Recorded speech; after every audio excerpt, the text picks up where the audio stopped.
E eu quero responder exatamente àqueles que até hoje fazem resistência, vão chamando nomes, vão, digam assim, defamando as pessoas. Hoje é triste, é lamentável quando nós vemos pessoas que não entendem de uma situação, vêm falar e querem defender. Querem defender. Por que eu decidi falar acerca do assunto que está a decorrer na Universal? Alguns dizem, mas você já não faz parte de lá, por que está a falar? Eu vou te fazer entender por que eu estou a falar. E para mim começar, eu vou fazer a leitura de um ponto que a culpa deve ser para aqueles que são culpados, deve ser atribuído, na verdade, para aqueles que são culpados, e não para aqueles que não têm nada a ver com certas situações. Nós temos acompanhado, como qualquer cidadão, como a sociedade civil angolana e internacional tem acompanhado os assuntos que decorrem na instituição IURD. E dentro disso nós acabamos sendo envolvidos, porque eu fui pastor mais de 20 anos. Hoje louvo e agradeço a Deus, falo isso com muito orgulho, falo isso com muita alegria, muita satisfação. Estou a servir a Deus com paz de espírito, com alegria e muita satisfação. Coisa que eu tinha deixado de fazer em 2014, eu decidi que nunca mais subiria a um altar para pregar a palavra de Deus. Mas o Senhor tem usado um grande homem de Deus, o pastor Ismael Pinheiro Sebastião, para nos trazer de volta na arena espiritual para pregar a palavra. Mas há coisas que nós vivemos durante mais de 21 anos e que muita gente não sabe. Eu quando falo com causa. Eu conheço e sei o que eu estou a falar. Então eu quero só tentar elucidar algumas pessoas que têm criticado por que nós falamos, por que nós viemos responder algumas situações aqui. Presta atenção à leitura do comunicado que foi assinado pelo Bispo Antônio Pedro Correia e Silva, presidente do Conselho de Direção da IURD. Diz o seguinte, eu não vou ler tudo, eu vou ler a parte que mais chama-nos a atenção e que nos incrimina. E eu espero até que eu venha a ter um processo jurídico. Gostaria mesmo que a direção da Igreja Universal me processasse, porque eu tenho muito a falar, muito. Aqui diz o seguinte, há algumas semanas vem sofrendo inúmeros ataques xenofóbicos, levianos e covardes, esses direcionados por alguns ex-pastores desligados da instituição por prática e desvio de condutas morais e, em alguns casos, até criminais, contrários aos princípios cristãos exigidos de um ministro de culto. Vamos parar e refletir um pouco. Eu estou há 6 anos fora da Universal, nunca falei da Universal. Aqui vem um comunicado, eu sei que não foi o Bispo Pedro que escreveu, ele só assina porque é obrigação dele. Mas aqui há um ataque diretamente aos ex-pastores, aos ex-bispos, aqueles que se desligaram, e eles tentam manchar a imagem dos ex-pastores, dos ex-bispos, dizendo que foram afastados ou desligados da instituição por práticas e desvios de condutas morais e, em alguns casos, até criminais, contrários aos princípios cristãos exigidos de um ministro de culto. Eu quero fazer uma pergunta ao bispo Antônio Pedro Correia. Eu me lembro há alguns anos, alguém ficou preso no Gabão porque foi apanhado com milhões de dólares. Alguém que esteve preso no Gabão. Os senhores explicaram isso. Eu, quando saí da igreja, eu entrei na igreja com 17 anos. O senhor bispo Pedro obrigou-me a sair da escola. Foi o senhor. Lembra?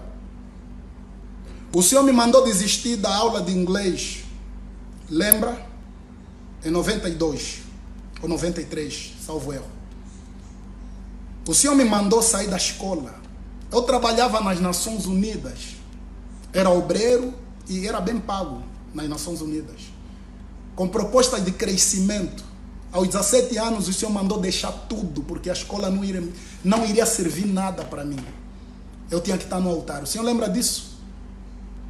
Eu fiquei 20 e tal anos no altar da Igreja Universal.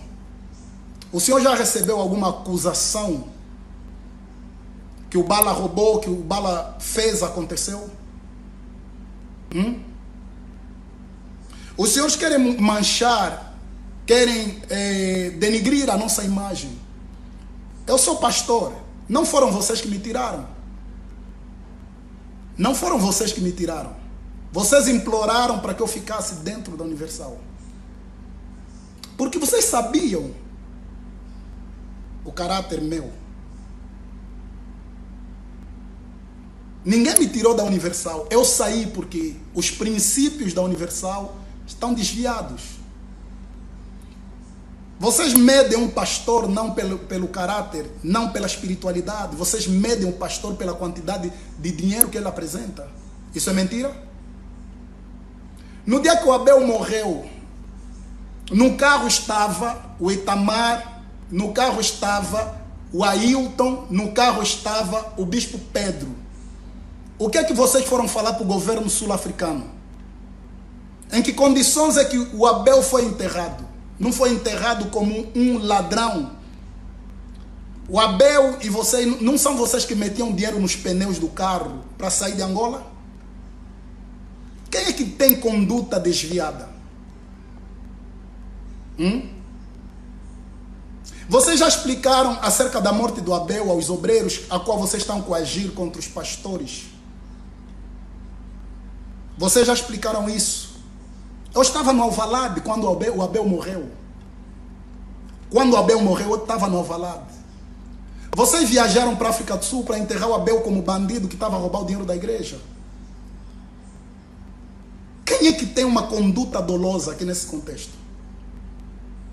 Eu gostaria que o senhor me levasse no tribunal. Gostaria muito. Já que os senhores disseram que nós é que estamos a ter comportamentos desviados, a instituição não foi feita para granjear dinheiro, foi para ganhar almas. Vocês pastores que estão a aparecer dizendo eu sou universal, qual é o vosso papel aí dentro? Vocês são infelizes, não são alegres. Vocês não têm paz de espírito, meus caros. E eu vou dizer uma coisa, vocês usam a tática daqueles animais como o gato, como o cão, o leão, que muitas das vezes tem que devorar os filhos para manter o trono. Os senhores sabiam que têm usado essa tática dos felinos? O felino, quando se sente ameaçado, ele vai e pega os seus filhotes, principalmente os machos, aqueles que eles sabem que podem suceder no trono, matam, sacrificam. O único exército que eu conheço na face da terra que mata os seus soldados, formados por eles, são exatamente os da Universal. Vocês acabam com pastores, porque quando o pastor atinge a idade madura, Quando o pastor atinge os 35 anos, 36 anos, vocês querem se livrar. Por isso arranjam um problema para cima do pastor. Vocês fazem com que os pastores arrancam casamentos, obrigam muitas das vezes a mulher do pastor, como fizeram um dia com a minha mulher, obrigaram a minha mulher a me deixar. Por quê? Porque eu não concordava com muita coisa que vocês fazem.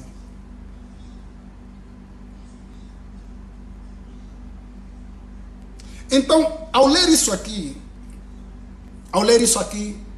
os senhores mostram tamanha covardia.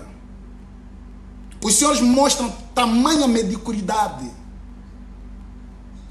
Por que vocês não vêm a público? Deixam de escrever papel, vêm a público.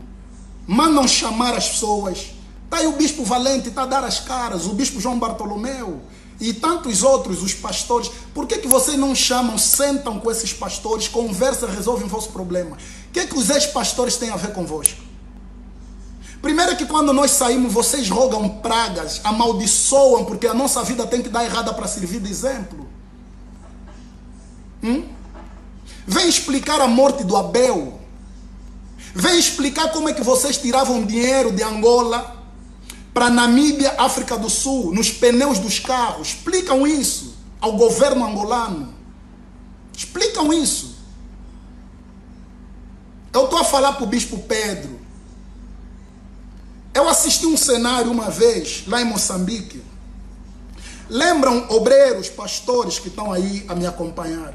Quando o Bispo Carlos veio em Angola pela primeira vez, ele trouxe um pastor como segundo. E esse pastor chamava-se Marcos. Esse pastor era bêbado. Foi apanhado na ilha embriagado. Fez um grave acidente. Eu estava em Moçambique, mas a história chegou até Moçambique. O que aconteceu? Esse mesmo pastor, ele ligou para o pastor Paulão, na altura, para lhe socorrer. E o pastor Paulão reuniram todos os pastores, exigindo que esse pastor tinha que ser penalizado, que ninguém bebia na Igreja Universal. E eu já vou falar da bebida. Ninguém bebia. E um segundo pastor da igreja, segundo líder espiritual, depois do Bispo Carlos vinha esse pastor, foi apanhado altamente embriagado. E a notícia quando chegou em Moçambique, eu estava nesse dia com Bispo Aloísio, que salvo erro deve estar no Morro Bento. Bispo Aloísio, Jairo e Evani, e mais uns dois pastores, Clemente, que acredito que hoje esteja na Mundial. E quando chegou essa notícia, sabe o que eles disseram? Ele caiu na mão do X9 do Paulão e do Valente. Porque se ele caísse na mão de um brasileiro, a coisa não iria acontecer desse jeito. Atenção, obreiros, atenção, povo da igreja. Eu quero vos ensinar uma tática que é usada nos meandros da Igreja Universal. Essa tática é usada em Israel. Essa tática, ela é usada em Israel. Eu aprendi das vezes que eu fui para Israel, o judeu não mata judeu. Sabe por quê? Porque o judeu já tem muito inimigo à sua volta. Você já viu um brasileiro a prejudicar um brasileiro aqui em Angola? Nunca.